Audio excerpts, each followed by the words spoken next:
My name is Erika Twani, and I'm the CEO of Learning One-to-One, and author of Becoming Einstein's Teacher. I believe every child is a genius. So in this video, we're going to talk about homeschooling for beginners. Whether by choice or because we are forced to, you can help your child while learning at home. So in my 15 years of working in education globally, I've seen a very effective way for children to learn. So most likely you landed in this video because you're a frustrated parent or because you're a frustrated teacher that is so difficult to engage children while they're learning at home. So my organization, Learning One-to-One, we are in 6 countries today. We work with over 100,000 students and about 5,000 teachers every year. We do extensive research and development to make sure children are learning at their best. If we use the common metrics that everybody knows, I could say that children learn to better interpret texts, what they read and comprehend, at an average of 40% a year. Just for you to have an idea, we usually see in a traditional school an average reading comprehension at about 3%. So compare 3 to 40%. We also see like about 37% of students graduating, finishing one full school grade in 7 months. We see dropout rates close to 0.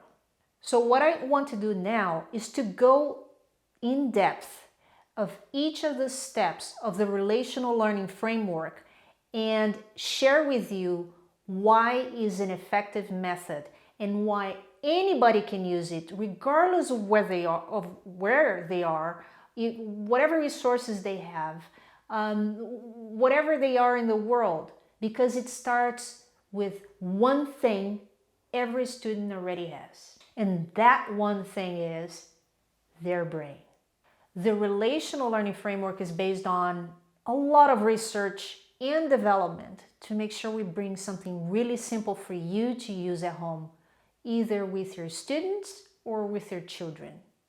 Now, before we get into the steps, let me make sure that you understand something very important, which is practice. So this research comes from Dr. Anders Ericsson from the University of Florida.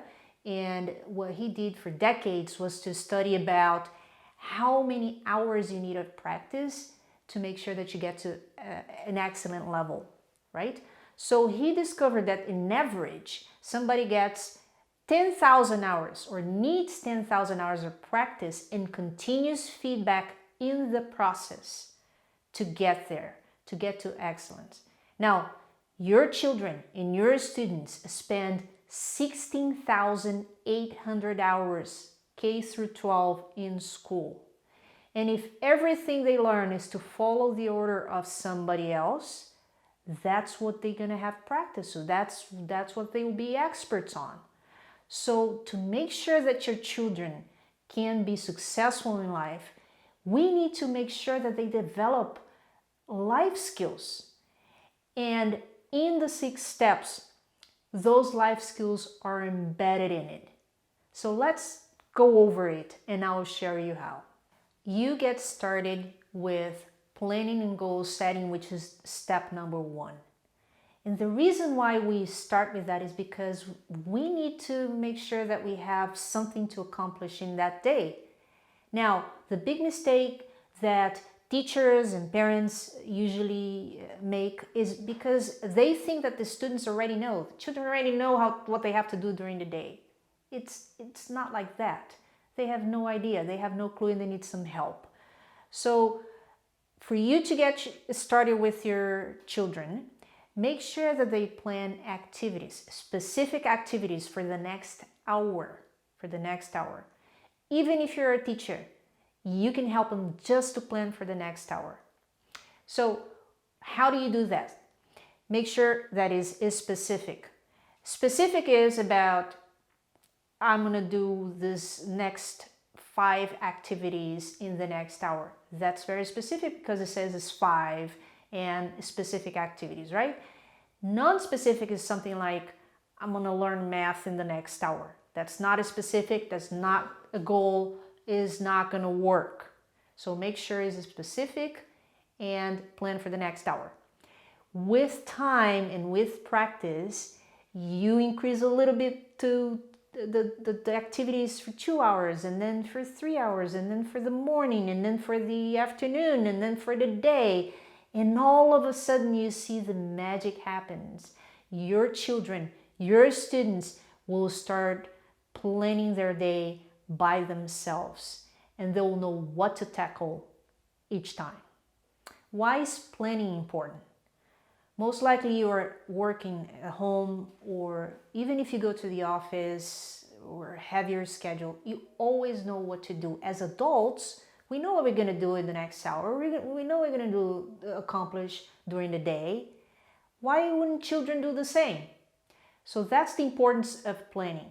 And besides that, once they develop that skill, they'll be planning for their entire lives. They know what they're capable of. They know what they can accomplish. They'll be very specific on what they can do. The other aspect of planning that is extremely important is you have to allow the children to plan, not you. It's not like you're doing the schedule for them. You got to make sure that they have the chance to make decisions, because it's when they can be responsible for their actions. It's when they plan. It's when they set their own goals. Step 2 is explore.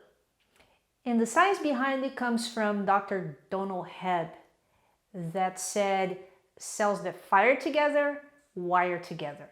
And when we talk about cells, we're talking about neurons in the brain. What you have to understand is that everything that we learn, all knowledge that we learn, what's happening here in our brain is the cells are connecting, the neurons are connecting. They form a neural network. Neural networks becomes the knowledge that you have, right? So the easiest way for you to learn something is to relate something that you already know. So many years ago, I learned to ski, and the instructor said that for me to stop the skis, I would have to do a pizza.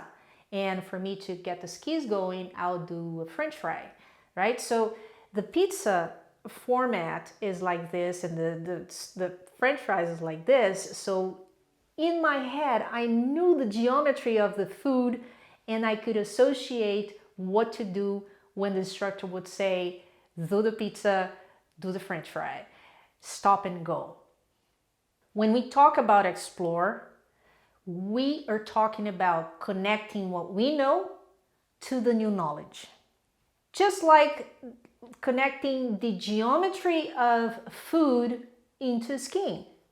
When you first get started with this step, most likely what you're going to listen from children is, I don't know. Because usually this is the comfort zone for them. I don't know. You tell me what it is. But don't get discouraged with that. They do know. It's just a matter of you elaborating some questions to make sure that they get there. Now, eventually, let me tell you what's going to happen. Eventually, they will be the ones asking themselves that question. You're going to see it. The step number 3 is research. Now, as I said before, we work with schools from all over the world, rural schools, urban schools, schools with resources, no resources at all. The most important thing is for children to understand what's the purpose of that step. The purpose of that step is to find information, to answer the questions that they already have, right? That we built in the previous step. So it doesn't matter what resources you have. If you have technology, it's great. If you don't, that's great too. If you have certain textbook or certain materials, it doesn't matter. Just make sure that children have access to it. So once they have access to it, they will do the research themselves. Don't do it for them, because this is very important for them to understand how to now recognize information, how to process information, how to understand it, and how to translate it into something that they can refer to later on. So it's interesting that we may think that for children is so difficult, this part of research. So usually parents want to do that for them, or teachers want to give them the information directly. But it's interesting to see, if you ask any student that we work with, the favorite step for them is research, because they find information themselves and they're so proud of it. It's amazing to see it. So step number 4 is practice. And in practice, you can use many different ways to internalize what was learned in the previous step. So practice involves activities, games, involves anything, writing an essay, anything that your child enjoys doing or your student enjoys doing. Why is practice so important, and the freedom of choice is so important? It's because your child is demonstrating what they have learned into something that they love. If they, and the choices they have, right? If they want to do a movie, or if they want to write an essay, or if they want to practice through exercises, it doesn't matter. See, teachers are so worried about, oh, let's make sure that they have all the activities ready, and then, they can take it home and this and that. Whereas it's so much simpler, and it taps into the genius that students have, which is the freedom for them to understand what they have learned and to choose how they're going to demonstrate what they have learned. Step number 5 is relate. And the reason why it's so important is because children learn to find meaning and value on what they're learning. And because they're finding meaning and value, it will become useful for them, right? So relate means, how am I going to use that in my life? You can always use this question. Whether you're a teacher, whether you're a parent, you can always use this question. How are you going to use that in your life? That's the relate part. And in the beginning, of course, you're going to have something like, I have no idea. But with time, you will see the magic happens. You see, like, for instance, I talk about in my book about Alan, a child that I asked, he was learning math. He was learning limits. Do you remember limits in school? Me neither. But when I asked how Alan would relate limits to his life, he loves literature, he wants to be a writer. So he started talking about authors that elaborated on people that put limits on themselves. So it was so interesting, and I was amazed to see how children can use that and relate that to what they love. Another example that I've seen in the past, I was talking to this boy, a 6th grader, and he was telling me, explaining to me how the digestive system works and relating that to cars, which he loves. So he talked about the gas, that is food, and the engine is the stomach, and so on and so forth. Of course, this child related what he learns to what he loves, and he learned what he learns to his life, right? Because it's something that he wants to do. It's something that he's passionate about. The 6th step is self-assess. Now you can make it really fun, because you can play the observer with your students and with your children. So the way you do it is you look back of all the other steps you have done, and you observe what happened in each of them, and you describe it. How did you plan? How long did you plan certain activities for? Did you accomplish? Did you not accomplish? What things can improve? What things you're doing really well? It's really important to recognize things that you're doing well. And you go from there and you understand what happened in the process of learning. That's the entire process of learning. 2 things that are important on this process. The very first one is to improve skills that you acquired throughout practicing all the steps. So as long as you're aware of them, you can go back and practice in the next topic. That's one. The second one that is happening behind the scenes is you're increasing the self-esteem of your child. And the reason is because they recognize what they're good at and they recognize what they're capable of. This is so important. How many adults do you know that they have no idea what they're good at or how good they can do something? They have no idea. And if we practice this self-assessment with our children, 16,800 hours, they'll be experts on doing this. They'll be good at it, and they'll be happier adults when they grow up. Practice that, and you see good learning habits developing at home. And you see it happening in about 6 to 8 weeks, which is the average that we see with our students. So throughout this year, one of the most common questions that I get is, what if I have children with multiple ages? If you observe back, what we talked about is a process of learning. It's not curriculum, it's not a specific grade, it's nothing specific to what the child is learning. It's about a process.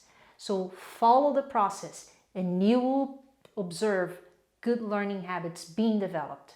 So if you want to know more about the relational learning framework, pick up my book, Becoming Einstein's Teacher, watch more videos, and subscribe, give me a like, comment, and I'll see you in the next video.